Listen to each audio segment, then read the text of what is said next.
بسم اللہ الرحمن الرحیم۔ ویورز کیسے ہیں؟ آج کے اس ویلاگ میں ہم بات کریں گے غیر ملکی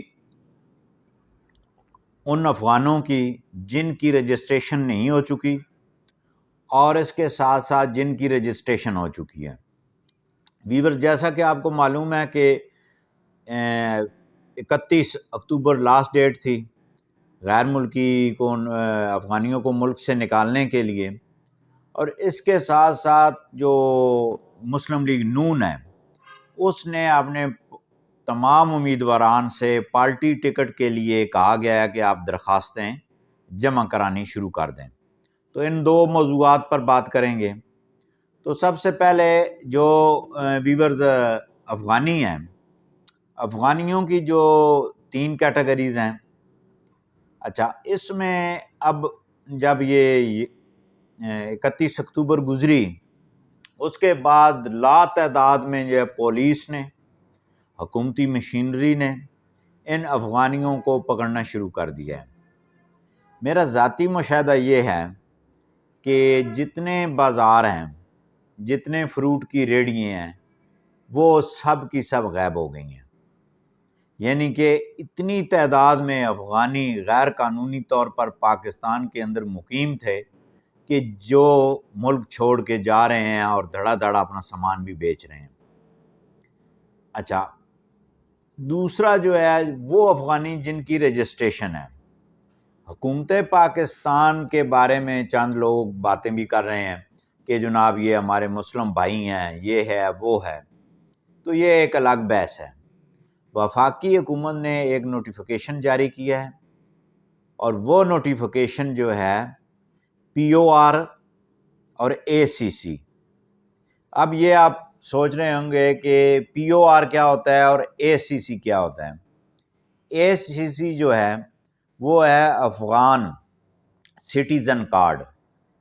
جس افغانی کے پاس افغان سٹیزن کارڈ ہے وہ پولیس کی اس گرفت سے بچ جائے گا۔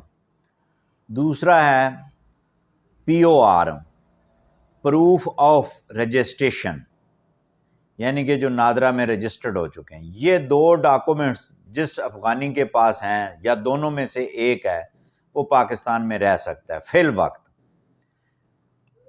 ادروائز یہ دو ڈاکومنٹس نہیں ہیں تو وہ بارڈر کراس کروائیں گے اور یہ ملک سے چھوڑ کے جائیں گے۔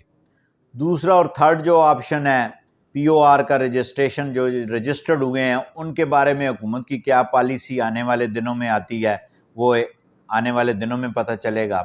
اور اے سی سی افغان سٹیزن کارڈ کے حوالے سے کیا پالیسی آتی ہے وہ بھی آئندہ چند دنوں میں معلوم ہو جائے گا آپ کو۔ اس سے پاکستان کی معیشت بہت بہتر ہوگی۔ اب اگر جس ڈسٹرکٹ سے میرا تعلق ہے، یا میں چکوال سے بات کر رہا ہوں، تو یہاں پہ جو برلب سڑک ریڑھی بان تھے، جو چھپڑ بازار کے اندر ریڑھی بان تھے، یہ تمام کے تمام غیر ملکی افغانی تھے۔ ٹھیک ہے جی، جب یہ گئے ہیں تو بازار جو ہے نا وہ افغانیوں سے خالی ہو گئے ہیں۔ اب اگر اس چھوٹے سے شہر میں سے 1000 آدمی گیا ہے یا 500 گیا ہے، ٹھیک ہے جی، تو پاکستانی نیشنل جو پاکستانی ہیں، جو مزدور ورکر ہیں، وہ اپنی 500 ریڑھیاں لگائیں گے، ان کے گھر کا چولہا جلے گا۔ تو دوسری جو بڑی اہم خبر ہے وہ ہے میاں محمد نواز شریف نے اپنی جنرل کونسل کا اجلاس بھی طلب کر لیا ہے، اور ساتھ پارٹی ٹکٹس کے لیے تمام امیدواران سے یہ کہا گیا ہے کہ وہ جس حلقے سے الیکشن لڑنا چاہتے ہیں وہ پارٹی کو درخواستیں دیں۔ اچھا پارٹی کی جو درخواست دینے کا طریقہ کار ہے وہ یہ ہے کہ آپ مسلم لیگ نون کی ویب سائٹ پہ جائیں، وہاں سے جو ہے وہ پارٹی ٹکٹ کے لیے آپ اپنا فارم ڈاؤن لوڈ کریں۔